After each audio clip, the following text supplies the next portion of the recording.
اعوذ باللہ من الشیطان الرجیم بسم اللہ الرحمن الرحیم۔ سورۃ الفتح۔ تمہیدی باتیں میں پہلے عرض کر چکا ہوں۔ یہ سورہ مبارکہ نازل ہوئی ہے صلح حدیبیہ کے بعد۔ اس کی جو تاریخی پس منظر ہے صرف یہ چند جملے کفایت کریں گے۔ سن 5 میں غزوہ احزاب کے بعد یہ حضور نے صحابہ سے کہہ دیا تھا کہ اب قریش میں وہ دم نہیں رہا کہ اب دوبارہ وہ تم پر چڑھ کر آئیں اور حملہ کریں۔ لن تغزوکم قریش بعد عامکم ھذا ولکنکم تغزونہم۔ اب انیشیٹو تمہاری طرف سے ہوگا۔ وہ انیشیٹو حضور نے لیا ہے سن 6 میں۔ آپ نے عمرے کا احرام باندھا اور آپ کے ساتھ 1400، عام طور پر زیادہ بیان ہوتا ہے لیکن بعض روایات میں 1800 صحابہ احرام باندھ کر چلے کہ ہم عمرہ کرنے جا رہے ہیں۔ یہ گویا کہ ایک ٹیسٹ تھا کہ اب قریش کرتے کیا ہیں۔ آپ احرام کے لیے اپنی منزل بہ منزل کرتے ہوئے پہنچ گئے حدیبیہ تک، وہی جگہ جہاں پر کہ پھر صلح ہوئی۔ ادھر قریش کے لیے جو ہے ان کی جان پر بن گئی۔ پہلی بات تو یہ کہ ان کی روایات کے خلاف تھا کہ کوئی آئے عمرے کی نیت سے اور ان کو روک دے، یہ عرب کی روایت نہیں تھی۔ دوسرا یہ کہ اب اگر آنے دیتے ہیں اور مسلمان دندناتے ہوئے آئیں اس شہر کے اندر عمرہ کریں تو گویا کہ ان کی شکست ہو گئی۔ تو وہاں پر جو بھی ہوا تفصیلات کا تو موقع نہیں ہے۔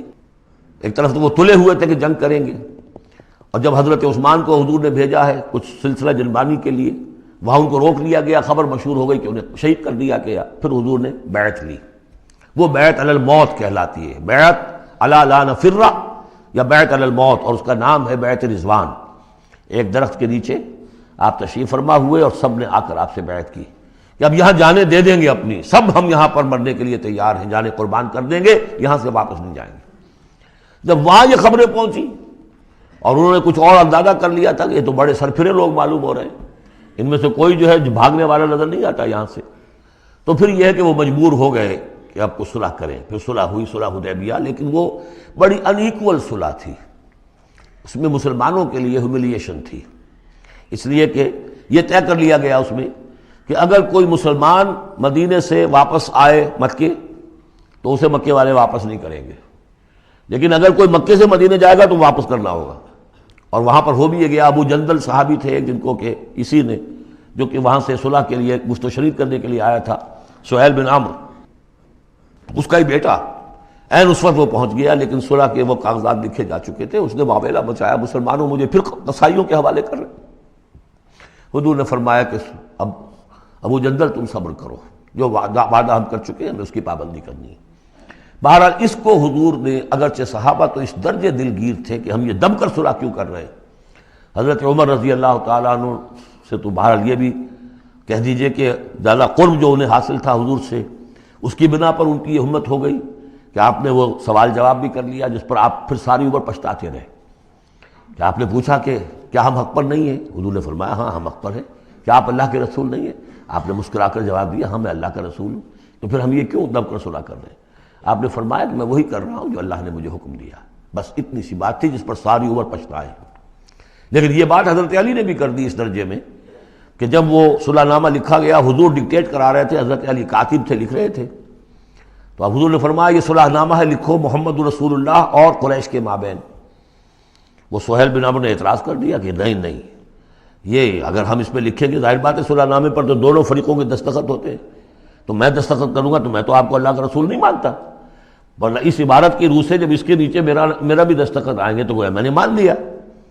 تو حضور نے اس پر بھی مسکرا کر کہا کہ تم مانو نہ مانو میں اللہ کا رسول ہوں، لیکن اے علی مٹا دو یہ رسول اللہ کے لفظ، مٹا دو، وہاں سے لکھ دو یہ معاہدہ ہے محمد ابن عبداللہ اور قریش کے مابین۔ حضرت علی نے کہا کہ حضور یہ میں نہیں کر سکتا، میں اپنے ہاتھ سے آپ کے نام کے ساتھ لکھے ہوئے الفاظ، اب دیکھیے اگرچہ حکم تو یہ ہے کہ الامر فوق الادب، لیکن یہ کہ یہ جو بھی کچھ ہوا ہے تو یہ ہوا غیرت دینی، حمیت دینی کی وجہ سے۔ حضرت علی نے بھی کیا، حضرت عمر نے بھی کیا، دونوں کے طرز عمل میں کوئی فرق نہیں۔ لیکن بہرحال اس کے بعد جو ہے صلح ہوئی ہے، اور مسلمانوں کے دل اگرچہ اس پہ بہت ہی رنجیدہ تھے، اور یہ بات بھی بڑی عجیب تھی کہ وہی احرام کھول دیے گئے، وہی قربانی کے جانور جو ہیں، تو اب اس پر جو ہے یہ آیت سورت اتری ہے، اور پہلا لفظ یہ ہے انا فتحنا لک فتحا مبینا، مسلمانوں کی دلجوئی کے لیے کہ تم جسے سمجھ رہے ہو کہ دب کر صلح کی ہے، حقیقت حال کے اعتبار سے تو اے محمد ہم نے آپ کو بڑی روشن فتح عطا فرمائی، آج ہم اسے انٹرپریٹ کر سکتے ہیں روشن فتح کس اعتبار سے کہ ٹریٹی کے معنی یہ ہے کہ مصالحت یا صلح ہوتی ہے دو فریقوں کے درمیان جو ایک دوسرے کو ریکگنائز کریں. اس کا مطلب یہ ہے کہ قریش نے ریکگنائز کر لیا that Muhammad is a power to reckon with, اور یہ بہت بڑی بات ہے. قریش نے تسلیم کیا، اور تسلیم کرنا جو ہے یہ اللہ تعالیٰ کی طرف سے فتح عظیم ہے. انا فتحنا لک فتحا مبینا لیغفر لک اللہ ما تقدم من ذنبک وما تاخر. اب دیکھیے یہ ذنب کا لفظ یہاں پھر دوبارہ آ گیا تاکہ اللہ تعالیٰ بخش دے آپ کو جو پچھلے ہوئی آپ کی کوئی کوتاہیاں یا گناہ یا جو بعد میں ہوئی. وَيُتِمَّ نِعْمَتَهُ، جو پیچھے رہے گناہ ان کو بھی بخش دے. وَيُتِمَّ نِعْمَتَهُ عَلَيْكَ، اور تاکہ اللہ تعالیٰ اپنی نعمت کا اتمام فرما دے آپ پر. وَيَهْدِيَكَ صِرَاطًا مُسْتَقِيمًا، اور آپ کو ہدایت دے سیدھے راہ کی طرف. اب یہ ہے پھر ایک اشکال پیدا ہوتا ہے کہ حضور صلی اللہ علیہ وسلم تو پہلے ہی سیدھی راہ پر ہیں، پھر یہ کہ تمام اہل ایمان حضور کے ساتھ سیدھی راہ پر چلے آ رہے ہیں، اور سیدھی راہ پر چلتے ہوئے اب اہل ایمان کو بھی، حضرت ابوبکر کو بھی آپ کے ساتھ چلتے ہوئے کتنے برس ہو گئے؟ 18 برس ہو گئے. تو اب ان کے معنی کیا ہو گئے؟ تو اس پہ بہت سی بحثیں ہیں، یہ تو اب میں تفسیر میں نہیں جا سکتا. میری توجہ وہی ہے جو میں اس سے پہلے سورہ محمد میں کر چکا ہوں ضم کی، کہ یہ جو جد و جہد ہوئی ہے اس میں اگر کہیں کوئی خامی کوتاہی کسی کی طرف سے ہوئی ہے، چاہے وہ کسی اور مسلمان کی طرف سے ہوئی ہے، صاحب ایمان کی طرف سے ہوئی ہے، غلطی ہوئی ہے، خطا ہوئی ہے، ان سب کی اب اللہ تعالیٰ تلافی فرما دے گا. یہ فتح مبین جو ہے وہ ان سب کو کور کر جائے گی. اور یہدیہ کا صراط مستقیم، اب آپ کی یہ جد و جہد بالکل سیدھی تیر کی طرح اپنے ہدف کی طرف بڑھے گی. اب اس میں کوئی جو ہے تزلزل نہیں ہوگا، بلکہ آپ کی یہ جد و جہد، اللہ کے دین کی اقامت کی جد و جہد اور اللہ کی حکومت قائم کرنے کی جد و جہد جو ہے سیدھی اپنے ہدف کی طرف بڑھتی چلی جائے گی. چنانچہ یتم نعمتہ، وہ تو ہم پڑھ چکے ہیں، الیوم اکملت لکم دینکم واتممت علیکم نعمتی ورضیت لکم الاسلام دینا. تو دین کا اتمام ایک تو اس شکل میں کہ قرآن میں دین مکمل ہو جائے، شریعت پوری ہو گئی، لیکن اس سے تکمیل نہیں ہوتی اس معنی میں جب تک اس کی ایک عملی ڈیمانسٹریشن بھی مکمل نہ ہو. عملی ڈیمانسٹریشن مکمل ہوتی ہے جب اللہ کی حکومت بالفعل قائم ہو جائے. تو اتمام نعمت جو ہے وہ صرف کتاب کے اندر اس شریعت کا پورا بیان ہو جانا اور نظام کا آ جانا، اس سے وہ اتمام بتمام و کمال نہیں ہوتا جب تک کہ اس کی ایک نشانی، اس کا ایک نمونہ جو ہے، اس کی ایک صورت لوگوں کے سامنے نہ آ جائے، آئیڈیل فارم اس کی جو ہے وہ سامنے نہ آ جائے، اس کا نمونہ سامنے آ جائے. تو اس کے لیے ضروری ہے کہ اب یہ جد و جہد آپ کی جو ہے سیدھی اب تیز رفتاری کے ساتھ اپنے اصل ہدف یعنی اظہار دین لیظہرہ علی الدین کلہ. اور یہ آیت آ جائے گی اس سورہ مبارکہ کے آخر میں بھی کہ ہم نے بھیجا ہی آپ کو اے محمد اس لیے ہے کہ آپ اللہ کے دین کو غالب کریں. تو وہ اللہ کے دین کے غلبے کی جد و جہد اب تیر کی طرح سیدھی جائے گی. اللہ نے ساری اگلی پچھلی اگر کوئی اس میں کمیاں کوتاہیاں رہ گئی ہیں کسی کی طرف سے آپ کے ساتھیوں میں سے، ان سب کی تلافی کے لیے یہ فتح مبین آپ کو عطا کر دی. وَيَنْصُرَكَ اللَّهُ نَصْرًا عَزِيزًا، اور اللہ آپ کی مدد کرے گا ایسی مدد کہ جس کے لیے کوئی شکست نہ ہو، بڑی زبردست مدد. هُوَ الَّذِي أَنزَلَ السَّكِينَةَ فِي قُلُوبِ الْمُؤْمِنِينَ لِيَزْدَادُوا إِيمَانًا مَعَ إِيمَانِهِمْ، وہی ہے کہ جس نے اہل ایمان کے دلوں میں سکینت نازل کر دی تاکہ ان کے ایمان میں اور اضافہ ہو جائے، تاکہ وہ اور اضافہ کر لیں اپنے ایمان میں، جتنا ایمان ہے اس سے اور بڑھ کر. وَلِلَّهِ جُنُودُ السَّمَاوَاتِ وَالْأَرْضِ.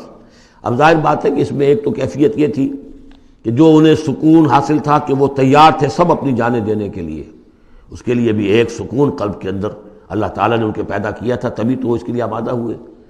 پھر یہ کہ ان کے اندر نظم اور ضبط کا یہ عالم کہ کوئی ایک شخص بھی حق میں نہیں تھا کہ یہ صلح یہاں اس وقت ہو، لیکن محمد رسول اللہ ان کی اطاعت، اس کا سب سے بڑا ٹیسٹ وہاں ہوا ہے. اور یہ بات جو میں کہہ رہا ہوں شاید بعض حضرات کو عجیب لگی، کوئی ایک شخص بھی نہیں تھا اس کے حق میں. اس کی دلیل کیا ہے؟ اس کی دلیل یہ ہے کہ جب حضور نے جب صلح ہو گئی مکمل، آپ نے فرمایا مسلمان اٹھو، احرام کھول دو اور یہی قربانیاں دے دو. کوئی نہیں اٹھا، ایک بھی نہیں اٹھا. دوسری مرتبہ کہا آپ نے اٹھو بھائی، اب ہو گیا بات، بس جو ہو گئی ہوگی، اب یہی احرام کھول دو. کوئی نہیں اٹھا. تیسری دفعہ کوئی نہیں اٹھا. آپ دلگیر ہو کر، دل گرفتہ ہو کر اپنے خیمے میں چلے گئے. ام سلمہ رضی اللہ تعالیٰ عنہ ام المومنین آپ کے ساتھ تھی. ان سے جا کر کہا میں نے 3 مرتبہ مسلمانوں سے کہا ہے کہ اٹھو اور احرام کھول دو، کوئی نہیں اٹھ رہا. انہوں نے کہا، مشورہ دیا کہ آپ کسی سے کچھ نہ کہیں، اپنی زبان سے کچھ نہ کہیں، آپ اپنا احرام کھول دیں. بس آپ آئے باہر آپ نے قربانی دی، احرام کھول دیا، اس پر اب سب اٹھ گئے۔ یعنی اصل میں وہ سب کے سب منتظر تھے کہ کیا حضور ہمارا امتحان لے رہے ہیں، یہ کوئی ٹیسٹ ہو رہا ہے، کیا ہو رہا ہے، یا حالت منتظرہ شاید کوئی نئی صورت پیدا ہو جائے، شاید حالات بدل جائیں۔ لیکن ان کے لیے یہ بڑی انہونی سی بات تھی کہ عمرے کی نیت کر کے ہم نے احرام باندھا ہوا، یہاں کیسے کھول دے رہا ہوں۔ لیکن بہرحال وہ صرف ایک توقف جو تھا وہ اسی درجے میں تھا کہ شاید کوئی نئی صورت پیدا ہو جائے۔ لیکن اس سے ظاہر ہو رہا ہے کہ سب کے دل جو ہیں وہ اس صلح کے حق میں نہیں تھے، وہ تو چاہ رہے تھے کہ اب ہمیں موقع ملے اور ہم یہاں جنگ ہو اور اللہ کے دین کو ہم غالب کریں۔ هو الذی انزل السکینۃ فی قلوب المؤمنین لیزدادوا ایمانا مع ایمانہم وللہ جنود السماوات والارض، اور تمام آسمانوں اور زمین کے لشکر تو اللہ ہی کے ہیں۔ وکان اللہ علیما حکیما، اللہ سب کو جاننے والا اور کمال حکمت والا ہے۔ صدق اللہ العظیم۔